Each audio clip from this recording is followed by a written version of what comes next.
नमस्कार. आज आपण गोडाचा शिरा बनवणार आहोत. गोडाचा शिरा हा कापसासारखा मऊसूत झाला तर अगदी सर्वांनाच खायला आवडतो. पण तोच जर शिरा चिकट किंवा त्याच्या गाठी झाल्या तर तो फारसा कुणाला खायला आवडत नाही.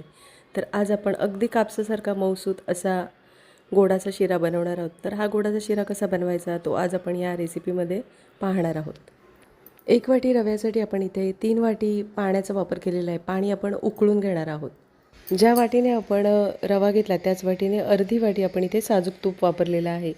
साजूक तूप आपण पातळ करून घेतलेलं आहे आणि इथे आता आवडीप्रमाणे बदाम किंवा काजूचे अशा पद्धतीने तुकडे आपण स्लो गॅसवर तळून घेणार आहोत. इथे तुम्ही तुमच्या आवडीनुसार काजू, बदाम किंवा बेदाण्यांचा वापर करू शकता. इथे आता 1 ते 2 मिनटं आपण काजू, बदामचे तुकडे आपण तळून झालेले आहेत ते एका डिशमध्ये काढून घेतलेले आहेत. इथे मी अर्धी वाटी साजूक तुपाचा वापर केलेला आहे पातळ करून. इथे तुम्ही कमी अधिक जास्त साजूक तुपाचा वापर करू शकता. इथे आपण 1 वाटी रवा अर्धी वाटी तुपामध्ये छान भाजून घेणार आहोत. गॅसची फ्लेम स्लो ठेवायची आहे आणि बदामी रंगावर आपल्याला रवा छान भाजून घ्यायचा आहे. सतत ढवळत राहायचं म्हणजे रवा छान सर्व बाजूने भाजला जातो. तर इथे आता रवा छान आपला इथे पाहू शकता बदामी रंगावर भाजून झालेला आहे. रवा छान खमंग आणि अगदी बदामी रंगावर भाजून झाल्यावर इथे पाहू शकता तूप सोडलेलं आहे. तर इथे आता पाणी उकळून झालेलं आहे. आपण 1 वाटी रव्यासाठी 3 वाटी पाण्याचा वापर केलेला आहे.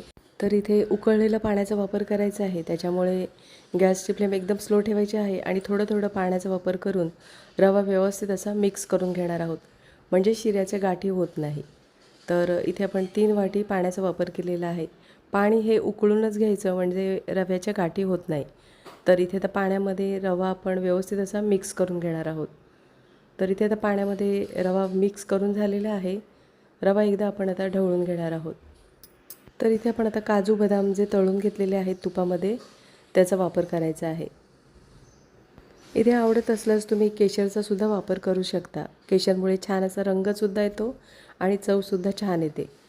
केशर असल्यास वापरू शकता, नसेल तर नाही वापरला तरीसुद्धा चालेल. इथे आपण केशर दुधामध्ये मिक्स न करता अशा पद्धतीने आपण हाताने चुरून टाकलेला आहे. त्याच्यामुळे रंग खूप छान येतो आणि स्वादसुद्धा छान येतो. तर इथे तुम्हाला जर दुधामध्ये केशर मिक्स करून टाकायचं असेल तर तुम्ही टाकू शकता. तर इथे आपण आता रवा छान ढवळून घेणार आहोत. साधारण पाणी कमी झाल्यानंतर आपण गॅसची फ्लेम एकदम स्लो ठेवायची आहे आणि स्लो गॅसवर आपण आता इथे झाकण ठेवून 2 मिनटासाठी एक वाफ येऊ द्यायची आहे. तर इथे आता 2 मिनटं झालेली आहेत आणि मस्त अशी वाफ आलेली आहे. वाफ दिल्यामुळे काय होतं, शिरा चिकट होत नाही आणि छान मोकळा आणि अगदी मऊसूत असं तयार होतो.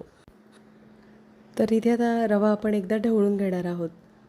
रवा ढवळून झाल्यानंतर 1 वाटी साखरेचा वापर करायचा आहे.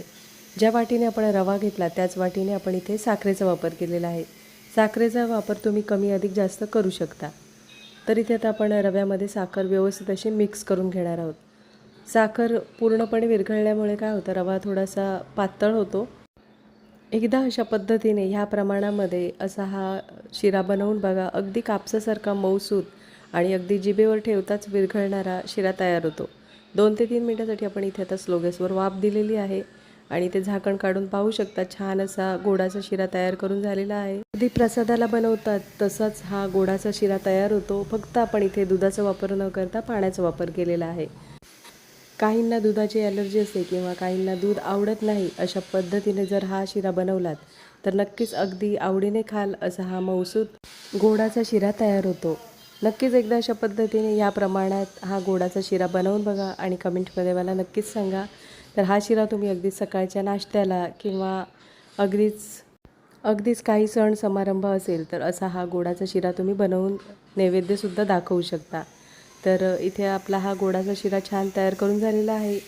सर्वात शेवटी म्हणजे ज्यावेळेला आपण गॅस बंद करतो त्यावेळेला वेलची पावडरचा वापर करायचा आहे. म्हणजे वेलचीचा स्वाद खूप छान येतो. गोडाच्या पदार्थामध्ये सर्वात शेवटी वेलची पावडरचा वापर करायचा म्हणजे छान असा स्वाद येतो. तर इथे आता वेलची पावडर आपण शिऱ्यामध्ये मिक्स करून झालेली आहे आणि आता आपण एका डिशमध्ये काढून घेणार आहोत. नक्कीच एकदा अशा पद्धतीने हा गोडाचा शिरा बनवून बघा आणि कमेंटमध्ये मला नक्कीच सांगा. आजची रेसिपी आवडली असेल आणि चॅनलवर नवीन असला तर चॅनलला सबस्क्राईब करा आणि व्हिडिओ आवडला असेल तर लाईक शेअर करा. पुन्हा भेटू अशाच नवीन रेसिपीमध्ये.